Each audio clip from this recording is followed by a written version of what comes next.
आजची उदोगोल मराठी चॅनलमध्ये मी रुपाली मॅम तुमचं सर्वांचं स्वागत करते. टायटल बघितलंच असेल तुम्ही, तुमच्यासाठी खूप महत्त्वाचा असा हा व्हिडिओ आज बनणार आहे.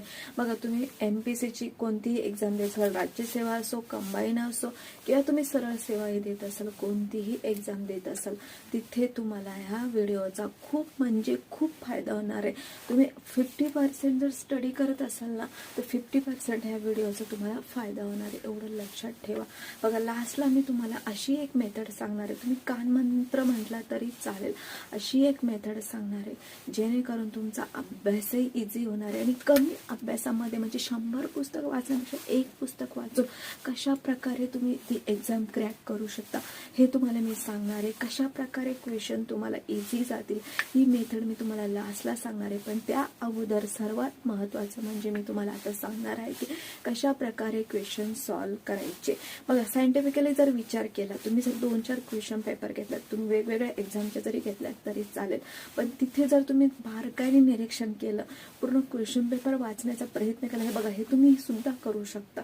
तुम्ही तशा दृष्टीने विचार करतच नाही. तुम्ही काय विचार करता, आता माझी एक्झाम आहे, मला अभ्यास करायचा, नंतर मी 2-3 क्वेश्चन पेपर लावेल, त्यात मला किती पडतं त्यावरून तुम्ही ठरवता की मला यावर्षी एक्झाम निघेल किंवा नाही निघणार. हा विचार करू नका. बघा, तुम्ही अभ्यासाला सुरुवात केली असेल किंवा नसेल, सर्वात पहिले 2-3 एक्झामचे क्वेश्चन पेपर घ्या, त्या ॲनालिसिस करा, तुम्हाला समजून जाईल की सायंटिफिकली मेथड काय असते. ठीक आहे.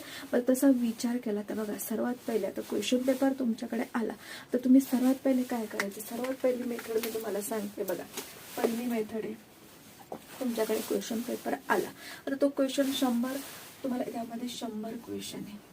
बघा, काही विद्यार्थ्यांचं कसं असतं, मी पहिल्यापासून नाही सॉल्व्ह करणार, मी शेवटपासून सॉल्व्ह करतील, मला शेवटपासून इझी जातं, पहिले क्वेश्चन अवघड राहतात आणि मग शेवट तेव्हा तो सॉल्व्ह करायला जातो, ते शेवटचे क्वेश्चन आहे त्याला अवघड वाटतं. ठीक आहे. हे का होतं, बघा, जेव्हाही क्वेश्चन पेपर सेट होतो तेव्हा काय विचार केला जातो, बघा, जेव्हाही क्वेश्चन पेपर सेट होतो ना, तेव्हा पहिले 10 क्वेश्चन आणि शेवटचे 10 क्वेश्चन नेहमी कोणत्याही एक्झाममध्ये तुम्हाला ते अवघडच असणार आहे. पण कोणत्याही एक्झाममध्ये पहिले 10 क्वेश्चन, दुसरे लास्टचे 10 क्वेश्चन आणि मधले क्वेश्चन तुमचे इझी असतात.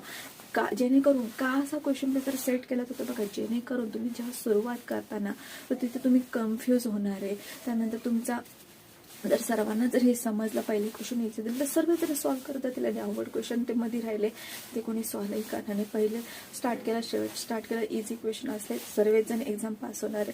तसं केलं जात नाही. बघा, काय केलं जातं, बघा, पहिले 10 क्वेश्चन का अवघड दिले जातात, जेणेकरून तुमचा टाइम तिथे जास्त वेस्ट होईल किंवा तुम्ही तिथे कन्फ्यूज होणार आणि तुमची कॉन्फिडन्स लेवल लो होईल. या प्रकारचा विचार करून, म्हणजे कॉम्पिटेटिव्ह एक्झाममध्ये काय असतं, बघा, जेव्हा आता एक्झाम द्यायची तुम्हाला, ठीक आहे, तुम्ही एक्झाम द्यायला गेला आणि सुरुवातीला बघा इतके तुम्ही घाबरलेले असताना कधी कधी तुम्हाला आहे ना, तुमचा सीट नंबर हे तुम्ही 4 वेळा, बहुतेक जणांच्या बाबतीत हे झालेले, सीट नंबर सुद्धा तुम्ही 4 वेळा चेक करता, नक्की माझाच मी टाकलाय ना, काही एखादा आकडा चुकीचा नाही ना, 2-4 वेळा तुम्ही ते बघता.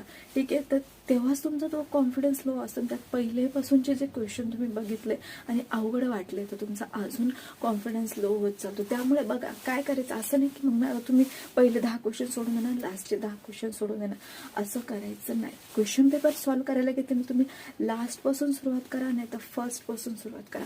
क्वेश्चन कसे सॉल्व्ह करायचे, बघा, आता हा पहिला क्वेश्चन आहे, हा दुसरा क्वेश्चन आहे, तिसरा क्वेश्चन आहे, चौथा क्वेश्चन आहे, 5वा क्वेश्चन. लास्टपासून जरी घेतलं 100, 99, 98, 97, 96. ठीक आहे. या प्रकारचे तुमचे क्वेश्चन आहे. ठीक आहे. आता सॉल्व्ह करायला घेतला, पहिला क्वेश्चन तुम्हाला अवघड वाटला, सोडून दिलं, दुसरा क्वेश्चन तुम्हाला अवघड वाटला, सोडून दिलं, तिसरा सोपा वाटला, सॉल्व्ह केला, त्यानंतर चौथा अवघड वाटला, सोडून दिला, 5वा सोपा वाटला, सॉल्व्ह केला. त्याचप्रमाणे इथे 100 सोपा वाटला, सॉल्व्ह केला, अवघड वाटला, सोडून दिला, सोपा वाटला, अवघड वाटला, अवघड वाटला, या प्रकारे. ठीक आहे. तुम्ही कुठूनही सुरुवात करा, पण पहिल्यापासून क्वेश्चन सॉल्व्ह करत जाते. याच्यामध्ये बघा, तर तुम्ही म्हणाल की असं सगळं चेक करायचं, हो, सर्व चेक करायचं, पण त्यामध्येही तुम्हाला मेथड यूज करायची, 3 मेथड यूज करायची. ह्या 3 मेथडनी जर तुम्ही क्वेश्चन पेपर सॉल्व्ह केला ना, तुमचे जास्तीत जास्त क्वेश्चन अटेम्प्ट होतील आणि त्याचबरोबर तुमचे मार्क्सही चांगले येतील, तुमची रँकही चांगली येईल. तुम्ही काय करता, क्वेश्चन पेपर खूप अभ्यास करता, खूप चांगल्या प्रकारे रिव्हिजन देता, पण तुम्ही काय करता, कुठे मिस्टेक करता की तुम्हाला क्वेश्चन पेपर कसा सॉल्व्ह करायचा हेच माहीत नसतं, त्यामुळे तिथे तुमची गडबड होते. ठीक आहे. आता बघा, सर्वात पहिले बघा 3 मेथड कोणत्या मी तुम्हाला सांगते. आता तुमचं किती तासाचा पेपर आहे त्यावर तुम्ही ठरवून घ्यायचं. ठीक आहे. आता बघा पहिली मेथड, दुसरी मेथड आणि तिसरी मेथड. पहिल्या मेथडमध्ये काय करायचं, इझी क्वेश्चन घ्यायचे जे वाचताच तुम्हाला समजले. म्हणजे असं नाही की तुम्हाला येतात तेच क्वेश्चन तुम्ही पहिल्या मेथडमध्ये घ्यायचे नाही. पहिल्या मेथडमध्ये जास्त वेळ लागणारे क्वेश्चन तुम्ही घ्यायचे नाही. फक्त असे क्वेश्चन घ्यायचे की जे वाचताच बघताच तुम्हाला सॉल्व्ह करताय आणि असे क्वेश्चन सोडून द्यायचे तुम्हाला येत आहे आणि त्याच्यामध्ये जास्त टाइम जातोय. नाही तर तुम्ही मला येणारे क्वेश्चन सर्व मी करून घेतो, नंतर न येणारे बघू काय होईल ते. तसं करायचं नाही. पहिल्या मेथडमध्ये कमी टाइम लागणारेच क्वेश्चन, येणारेच क्वेश्चन करायचे. न येणारे तुक्का मारणारे क्वेश्चन पहिल्या मेथडमध्ये करायचे नाही. जास्त वेळ लागेल असे क्वेश्चनही करायचे नाही. तर पहिल्या मेथडमध्ये तुम्ही करणार आहे इझी क्वेश्चन. ठीक आहे. म्हणजे कमी टाइम लागणारे, कमी टाइममध्ये कमी टाइम लागणारे. ठीक आहे. कमी टाइम लागणारे. सेकंड मेथड मध्ये काय करायचं, इथे तुम्हाला कमी टाइम घ्यायचा आहे. ठीक आहे. टाइम कमी घ्यायचा आहे. इथे तुम्हाला जास्त टाइम लागणार आहे. सेकंड मेथडला टाइम जास्त. ठीक आहे. टाइम जास्त का टाइम जास्त लागणार आहे, कारण आपण इझी क्वेश्चन पहिल्या याच्यात केले आणि दुसऱ्या याच्यात आपल्याला काय करायचे, जे क्वेश्चन तुम्हाला येतात ते जास्त टाइम लागणारे क्वेश्चन तुम्हाला इथे सॉल्व्ह करायचे. ठीक आहे. सेकंड मेथडमध्ये तुम्ही काय करणार आहे, तर जे क्वेश्चन तुमचे मोठे मोठे आता मॅथमॅटिकली जर बघितलं तर क्वेश्चन तुम्हाला सॉल्व्ह करावं लागतं, तिथे जास्त टाइम लागतो. तसे क्वेश्चन किंवा एखादा मोठा क्वेश्चन आहे बघा, त्याचं काय स्पष्टीकरण दिलेलं असतं, ते वाचण्यामध्ये जास्त टाइम जातो. मोठा क्वेश्चन आहे ते क्वेश्चन इथे तुम्ही सेकंड मेथडमध्ये करायचं. आणि थर्ड मेथडमध्ये काय करायचं, जे क्वेश्चन तुम्हाला येत नाही आणि ते तुम्हाला तुक्का मारायचे. म्हणजे 50-50% तुम्हाला बघा. आता ऑप्शन नंबर 1, 2, 3, 4 त्याच्यातून दोन ऑप्शन तुम्हाला इलिमिनेट केले. तुम्हाला वाटतं की याचा काही संबंधच नाही आणि 2 ऑप्शन असे आहे की त्यामध्ये तुम्ही कन्फ्यूज आहे, 50-50 तुम्हाला वाटते, तिथे तुम्ही तुक्का मारायचा. ठीक आहे. या प्रकारे हे 3 मेथड तुम्ही यूज करायचे. त्यानंतर काय करायचं, त्यानंतर बघा आता तुम्हाला मी सांगितलं की थर्ड मेथडमध्ये काय करायचं, तुम्हाला 50-50% म्हणजे जे क्वेश्चन वाटतात ते सॉल्व्ह करायचे. तर 50% इलिमिनेशन कसं करायचं बघा. आता त्या प्रकारे आता तुमच्याकडे ऑप्शन आहे बघा. Option number 1, option number 2, option number 3 आणि ऑप्शन नंबर 4. आता यामध्ये बघा तुम्हाला सांगितलं 14, 12, 16, 109 या प्रकारचे तुम्हाला ऑप्शन दिलेले आहे. ठीक आहे. आता अशा क्वेश्चन मध्ये इलिमिनेशन कसं करायचं, आता अशा क्वेश्चन मध्ये सर्वात पहिले बघा इथे काय दिसतंय 14, 12, 16 म्हणजे हे एका 20 म्हणजे तुम्ही 10 ते 20च्या सिरीज मध्ये म्हणू शकता. किंवा यानंतर बघा आता 109. आता 109 जर तुमचा आन्सर असताना सर्व जणांनी तेच आन्सर टिक केला असतं, कारण ते काय दिसतं तुम्हाला वेगळं दिसतंय आणि कधीही असं वेगळं असलेला आन्सर तुमचं राहणार नाही. कारण बघा आता ह्या एक्झाम मध्ये राहिलं तर पुढच्या एक्झाम मध्ये तुम्हाला काय समजून जाईल, जे सगळ्यात वेगळं दिसतं ना तेच आन्सर असतं. तसं कधीच राहत नाही. जे सगळ्यात वेगळं दिसतं ना ते काय करायचं, इलिमिनेट करून टाकायचं. म्हणजे या तिन्हीमध्येच तुमचं आन्सर असेल. ठीक आहे. म्हणजे आपण कन्फ्यूज होतो, आपल्याला काय वाटतं सगळ्यात वेगळे, जर सगळ्यात वेगळं म्हणून हेच आन्सर असेल तर असं नसतं. सगळ्यात वेगळं हे आन्सर कधीच नसतं, कारण हे तुम्हाला कन्फ्यूज करण्यासाठी असतं. कारण काही काही विद्यार्थ्यांना माहिती नसतं, त्यांना असं वाटतं काहीतरी वेगळं म्हणजे हेच आन्सर असं नाहीये. म्हणजे ह्या तिन्हीतून तुम्हाला आन्सर शोधायचं होतं. ठीक आहे. म्हणजे हे तुमचं एलिमिनेट होतं आणि यामधलं तुमचं आन्सर असणार आहे. ठीक आहे. या प्रकारे. त्यानंतर नेक्स्ट बघा, त्यानंतर बघा काही काही एक्झाम मध्ये तुम्हाला विचारलं जातं वरीलपैकी सर्व नाही. तर अशा वेळेस त्यांना जास्तीत जास्त आन्सर काय असतं, वरीलपैकी सर्व नाही किंवा वरीलपैकी सर्व या प्रकारे. ठीक आहे. तेही तुम्ही एखाद्या 2-3 क्वेश्चन पेपर बघितला तिथे तुम्हाला समजून जाईल. त्यानंतर बघा आता काय करायचं, सर तुम्हाला दिला option number 1, option number 2, option number 3, option number 4. बघा कधी कधी काय होतं तुम्ही कन्फ्यूज असता. आता बघा ऑप्शन नंबर 2 आणि ऑप्शन नंबर 3 मध्ये तुम्ही कन्फ्यूज आहे. ठीक आहे. सर्वात पहिले एवढं लक्षात ठेवा, जास्तीत जास्त क्वेश्चन मध्ये आन्सर नंबर 1 आणि आन्सर नंबर 4 कधीच आन्सर नसतं.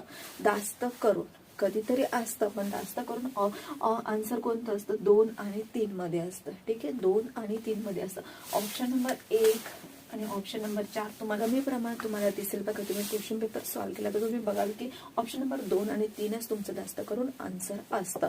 ठीक आहे, आता इथे तुम्ही कन्फ्यूज आहात. आता इथे कन्फ्यूज आहात अशा वेळेस काय करायचं, तुम्ही ऑप्शन नंबर 2 ला किती टक्के पडतं, म्हणजे 50 का 40 का 30, आणि जिथे जास्त टक्के असेल ते तुमचं आन्सर असेल. जास्त करून लोक काय करतात, बी कडे वळता, ऑप्शन नंबर 2 कडे. म्हणजेच काय 3 ऐवजी ते काय करतात, बी हे करेक्ट आन्सर आहे. ठीक आहे, अशा प्रकारे तुम्हाला इथे बी आन्सर तुमचं असू शकतं, किंवा तुम्ही तिथे 50-50 करताय म्हणजे दोन्ही तू कन्फ्युज आहे, तर कोणाला जास्त तुमच्या मनात वाटतं ते तुम्ही टिक करू शकता. कारण तुम्हाला थोडाफार तुम्ही अभ्यास केलेला असतो तेव्हाच तुम्ही इथे कन्फ्युज असताना दोन्हीपैकी एक, तर थोडाफार अभ्यास केला असतो, थोडा विचार करायचं. जास्त करून जर नाहीच विचार केला आणि नाहीच आठवलं तर बी कडे जायचं. ठीक आहे, बी तुमचं आन्सर असू शकतं. त्यानंतर बघा, आता मी तुम्हाला सांगितलं होतं की मी तुम्हाला लास्टला असं काही सांगणार आहे की जे 90% विद्यार्थ्यांना माहिती नसतं. किती? 90%. तुम्ही खूप अभ्यास करता, खूप सारे बुक्स वाचता, रिव्हिजनही देता, सर्वीकडे तुम्हाला सांगता रिव्हिजन द्या, जसे रिव्हिजन द्या, तुम्ही टेस्ट सिरीज सॉल्व्ह करा. बघा, तुम्ही प्रत्येक ठिकाणी जर बघितलं तुम्हाला एवढंच सांगितलं जातं, जास्त अभ्यास करा, तसेच रिव्हिजन द्या, टेस्ट सिरीज सॉल्व्ह करा.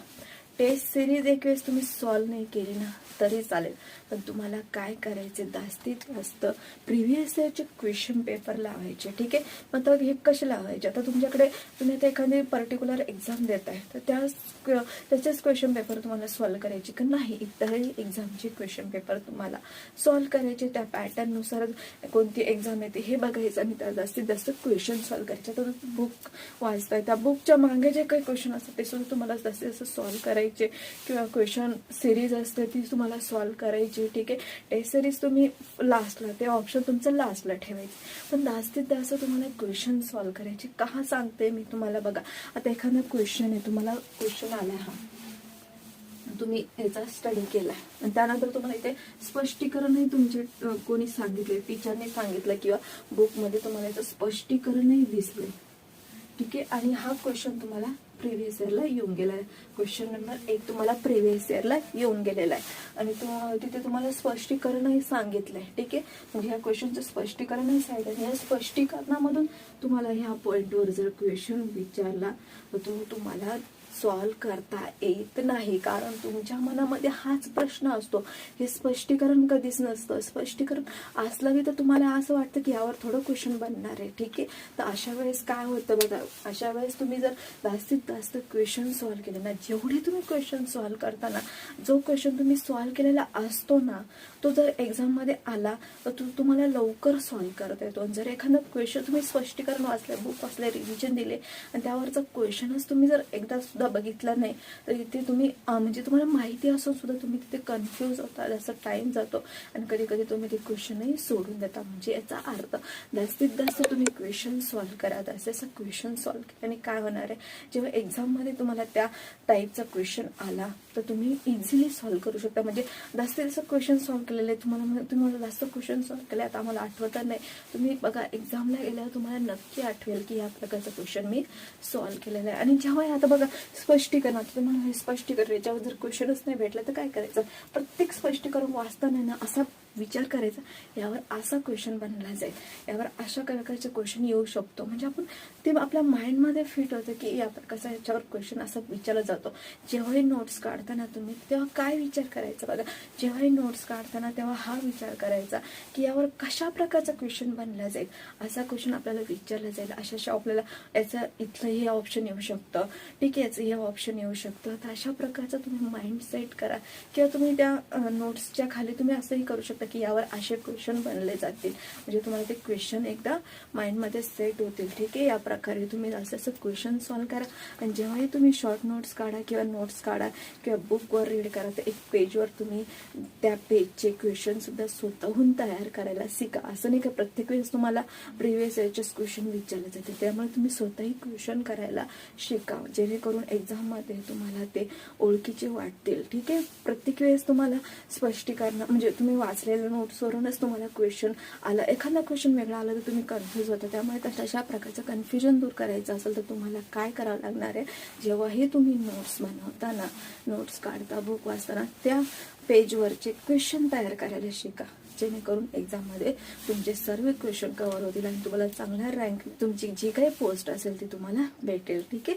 त्यामध्ये काही डाऊट असेल तुम्हाला कमेंट्समध्ये विचारा, त्यावरही आपण लेक्चर घेऊ. ठीक आहे. थँक्यू.